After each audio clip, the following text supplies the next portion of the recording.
Atlas Shrugged by Ayn Rand. So, March on BookTube is March of the Mammoths, where one is encouraged to read books of or in excess of 800 pages. And this was my pick for March of the Mammoths because it most assuredly is a mammoth. In fact, Atlas Shrugged is actually one of the longest works in the human canon. It is a bona fide doorstop and one that I had attempted to read years ago, although I DNF'd it because I got bored with it. It's really dense. As well, I was kind of shocked a little bit by the philosophy which the book promotes, because Atlas Shrugged is certainly one of the most contentious works ever written. It is both vehemently decried as a panegyric to greed and selfishness, as well as vehemently extolled for the exact same reasons. But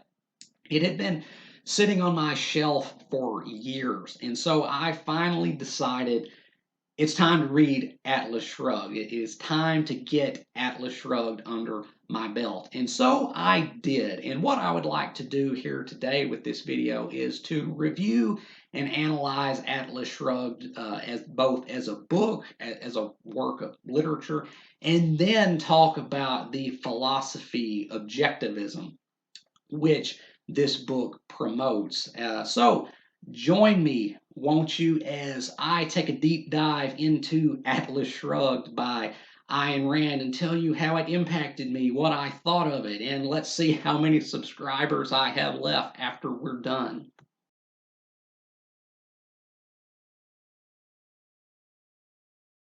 So the first thing that one should probably know about Atlas Shrugged, if one has any interest in reading it, is that Atlas Shrugged is a weird book. It never explicitly tells you when or where its story is supposed to take place. I mean, it takes place in America, but it's not clear whether it's meant to be our actual real world America or some kind of alternate what if scenario. So, to explain the setting of Atlas Shrugged's plot, I will just tell it to you as I took it to be. Atlas Shrugged takes place in an apparent alternate 1950s America, which resembles what the country might have looked like if FDR hadn't died and had continued winning terms. There is an exorbitant amount of governmental regulation of private business and the economic sector, which is gradually leading the economy closer and closer to collapse. Our heroes in Atlas Shrugged are one Dagny Taggart, an extremely no-nonsense, level-headed young woman who is the operating vice president of Taggart Transcontinental, the largest and most prosperous and renowned railroad in this America. As well, we have Hank Rearden, a self-made industrialist who has invented a new type of alloy, which he calls Rearden metal, which is both lighter and stronger than steel. And he is having a great deal of difficulty getting this metal onto the market because of the government regulating things so stringently. And then we have Francisco de Anconia, a child prodigy and the magnate of a large copper mining empire who comes from a long line of old money. And then we have the mysterious John Galt, because that is the question at the heart of Atlas Shrugged. Who is John Galt? So, the main conflict in this book is the disappearance of many of the leaders of business and industry in this United States. There is something rotten in the state of America in this book because so many business leaders are just up and vanishing with no explanation. And it is eventually revealed that they have been persuaded by the mysterious Mr. John Galt to remove themselves from society and to set up their own little community somewhere in the Rocky Mountains in Colorado, in which they practice the most extreme form of laissez-faire capitalism ever seen. And the whole point of the book, the point that Miss Rand hammers home over and over again is that you need those people, that society needs those people, those with the ideas, the intellect, the capital to make things happen, to create industries and jobs, the movers and shakers. In fact, what she denotes them as, I believe, are the prime movers of society, and they have been basically driven into exile by the overregulation of the government.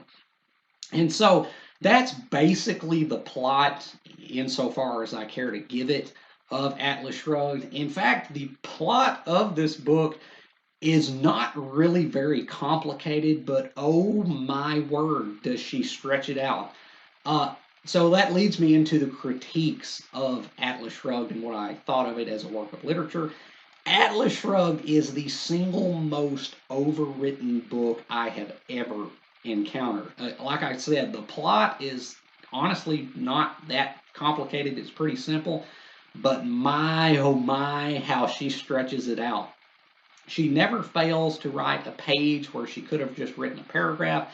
And as a result, this book goes on and on and on at a snail's pace. But that does not mean that the actual writing of the book is bad. It is remarkably overwritten, but that's not to say that it is badly written. So I have seen so many reviews of Atlas Shrugged, of people just scoffing at it, saying that it's just the worst written thing ever. It's just a hack job, that they've never read anything worse than Atlas Shrugged. And I'm here to tell you that those people are wrong. Atlas Shrugged is not a badly written book. It is an overwritten book, but it is not badly written on a line by line prose basis. In fact, Ayn Rand was actually, I think, a pretty good writer. Her prose in this is actually remarkable at several points, especially in those masturbatory descriptions which she lavishes onto the imagery of trains and railroads and foundries and steel mills and all kinds of businesses and industries such as oil derricks. Those scenes where she describes those things are honestly kind of striking at points. There is actually a bit of genuine poetry in this book, uh, unexpectedly. But the writing, as I said, is not actually bad. There's just too much of it. But the characters in the book, let's talk about the characters. So the characters of Atlas Shrugged range from static archetype to surprisingly rounded and interesting. So that's something I did not expect going into this, knowing that this is a philosophical work which is meant predominantly to convey a certain viewpoint. The characters weren't as bad as I thought they would be. Our main character, our main heroine of the book, Dagny Taggart, as well as the child prodigy in Wunderkind, Francisco de Anconia, are basically entirely static. They are meant to be what they are meant to be from the very start, and there is no real change or alteration or internal conflict within them whatsoever. And so, as a result, they're kind of boring. But there is a couple of saving graces in this book, and the character of Hank Reardon is foremost among them. He is a genuinely interesting character who has an actual arc. He starts out very, very, very sexually confused. He does not understand his own feelings because he eventually strikes up a romance with our lovely young heroine in this book, Dagny. And my, what a romance it is! It is so brutal and masochistic that it's kind of shocking, honestly. But the point is that over the course of the book, Hank begins to understand both himself better, as well as the nature of the people around him and the world in which he lives, and his own feelings towards Dagny. And this leads to actually a pretty genuinely moving scene or two as his arc progresses. It actually is kind of interesting, really. And then we have the character of James Taggart, who is Dagny's brother. who is wildly incompetent, but he is the president of the railroad company simply because he was the male child, and I guess nobody in the 1950s, even this 1950s America, would have been so on board with a female president of the railroad, even though Dagny is the one who keeps things afloat in spite of Jim, her brother's incompetence. And he actually has an arc, although his arc is kind of an inverse to Reardon's arc. He also comes to understand the nature of his own self over the book after 1,000 pages of self-deception, and he ultimately has a mental breakdown due to the conclusions that he reaches about himself and what he has done with his life. As well, he has briefly a wife in this book named Cheryl, and she actually has an actual arc as well, and her arc is kind of tragic and sad, actually. And, reading this book, it was such a mixed bag when it came to the characters, but that was more than I was expecting it to be, because I was expecting it to be pure crap when it comes to the characters, and it's really not. It's rather mixed. You have some uninteresting characters and some genuinely interesting characters. Um, and the story, the does the story maintain your interest? I guess enough. Yes, it does. You do kind of, or at least I did. I did get invested in the story to understand what was happening with all these business people, all these leaders of industry, why they were disappearing, where they were going, and who exactly was John Galt. It did keep me turning the pages. Um, so I'll give it that, even though, like I said, it is the most overwritten thing I have ever read. It actually did maintain a sufficient degree of interest for me to keep me hooked all the way to the end.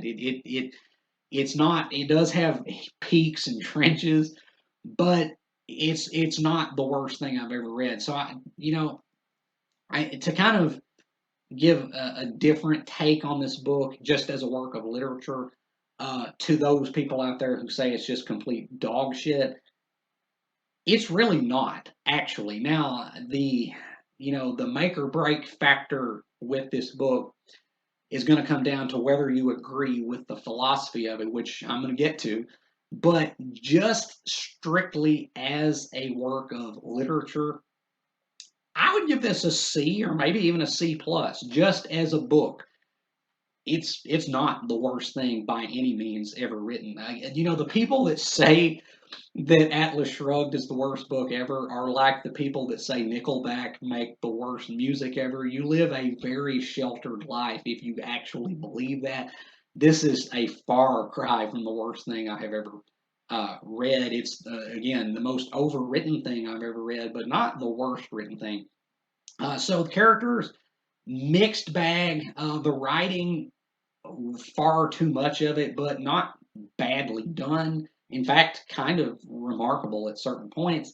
And the story is kind of interesting, even though what the ultimate reveal of what is happening is not all that complicated, and she definitely stretches it out. But overall, just as a book, this is fair to middling. Actually, it's a very okay, if not sort of good book. So that is my literary review slash analysis of Atlas Shrugged. Now let's jump into the meat of it and talk about objectivism.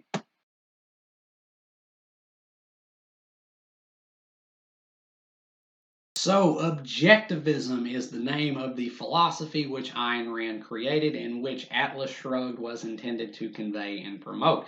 Now, I believe the basics of this philosophy can best be summarized as a mixture of rational egoism, inviolable property rights, and voluntarism. Now, this is going to be the make or break for this book for you as a reader. How much, if any, of this do you agree with? And it is very important to note that this book is basically antithetical to virtually all of the beliefs and assumptions that you likely hold about life and the relationships between human beings. And it can be hard to swallow. That is, after all, partly why at least, I jumped ship on this book the first time I attempted to read it because I kind of recoiled a little bit at the ideas which it espoused. However, uh, this time reading it, I was willing to give myself over to it more and to suspend any beliefs that I may have held or hold and kind of meet the book on its own terms. And this time around, reading this book, it was a completely different experience. And I'm going to say, for the record, that Atlas Shrugged by Ayn Rand is one of the most brilliant things I have ever read.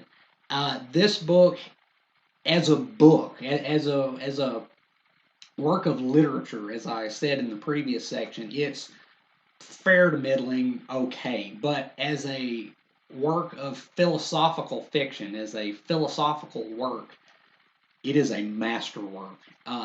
This book, honestly, kind of floored me at times. There is a speech in here, not the 60 pager. That speech, well, that's kind of impressive because it's interesting to see how she dismantles conventional morality and constructs an entirely new paradigm of her own. But that speech is not particularly well rendered. But there is another speech in here about 4 to 6 pages in length about money and what money actually is and what money represents that honestly stunned me. Like there were parts in this book where I just kind of had to sit there silently in cogitation, digesting what this book was putting down, and that was one such instance. Now there was another scene in this book that takes place in a courtroom, and that also just kind of dropped my jaw. The eloquence with which and the wit with which she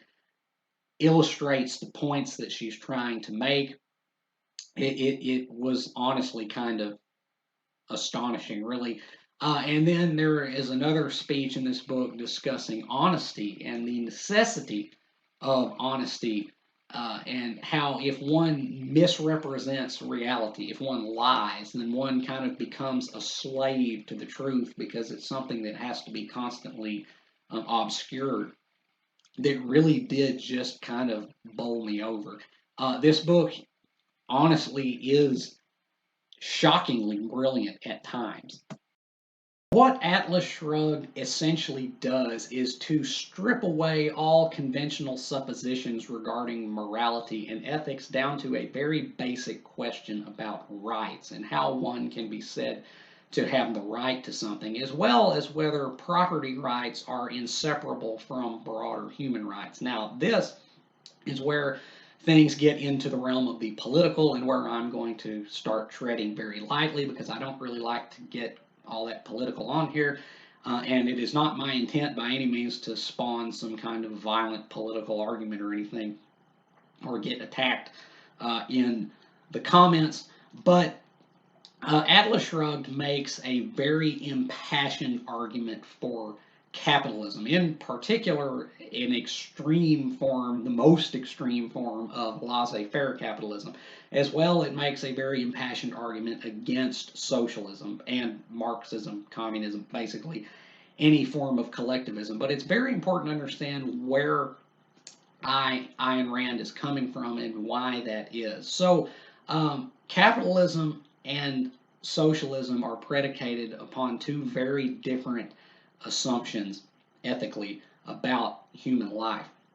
Socialism, at its heart, basically states that everybody that exists is entitled to a share, ideally an equal share of wealth and resources, that everybody is due a slice of that pie.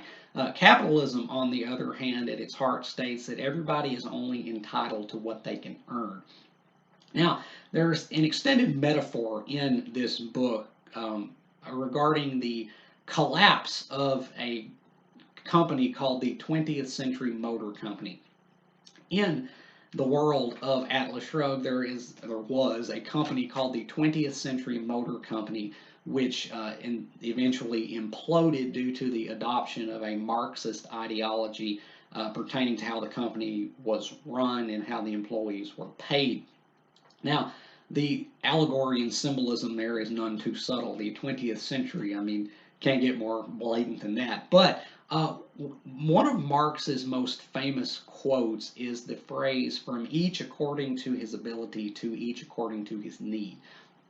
What this essentially states is that things have to be divvied up by need, that the need of a person entitles them to a share of whatever.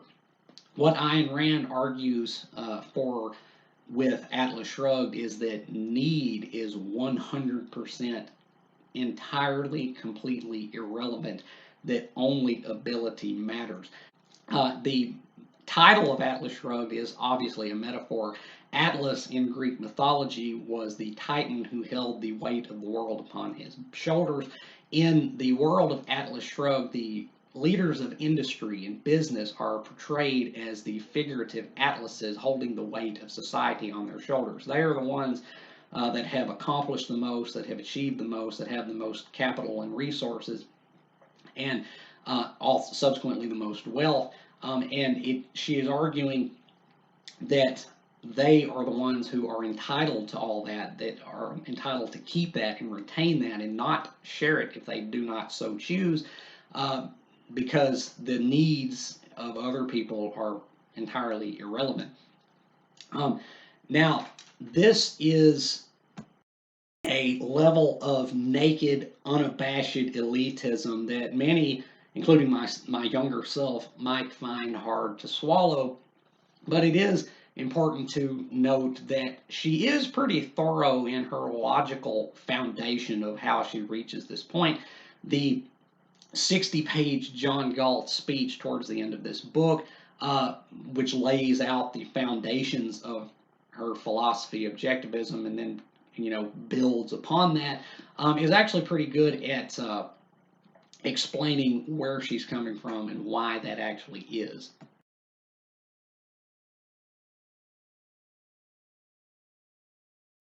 So that has been my deep dive into Atlas Shrugged by Ayn Rand, one of the most contentious works ever written, but also undeniably one of the most influential. As well, this book is, I think, one of the most abused and often misunderstood works out there, because this book often kind of gets lumped in with like right-wing politics and that kind of thing.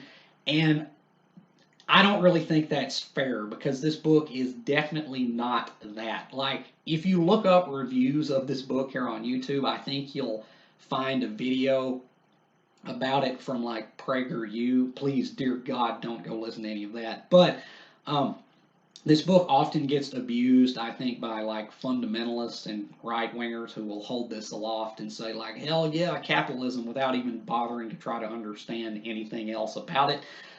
Because this book is absolutely not a right-wing book. Not only is it atheistic to the bone, but Ayn Rand's unconventional approach to sex and romance is definitely not that. And the complete dismissal of the family unit and familial relations is really, really not that. So this book, I think, does kind of get misused a lot by certain factions that don't really have any right to use it like that. But yeah, whether you love or hate Ayn Rand, this is something. This is worth a tip of the hat, at least, because it did do something. Now, where you can like or dislike that something, but it did do something. It is something. But I do want to say this. It boggles my mind, after having read this, how this is considered to be like a doctrine of pure evil, when other philosophers, like genuine maniacs like Peter Singer, are taken seriously and given real credence. I don't understand that at all. Like, last year I read Nietzsche's Thus Spoke Zarathustra, and that book is 10 times worse than anything you're going to read in this. Nietzsche's philosophy was 100% amoral. Like, it was a true might makes right outlook with him. Not so with this. This book is very deeply moral. Now, you may disagree with the morals upon which it is built, But the fact remains that this book comes with rules which it abides by and which it encourages other people to abide by, which is not the case with Nietzsche, which is basically just anything goes. So it doesn't make sense to me why this book is so maligned, whereas other books that are far more dangerous are taken seriously and even, lauded. Um, but yeah, Atlas Shrugged by Ayn Rand. To rate Atlas Shrugged, I'm gonna give this either a C plus or maybe even a B minus. Like it teeters on the brink of BC territory.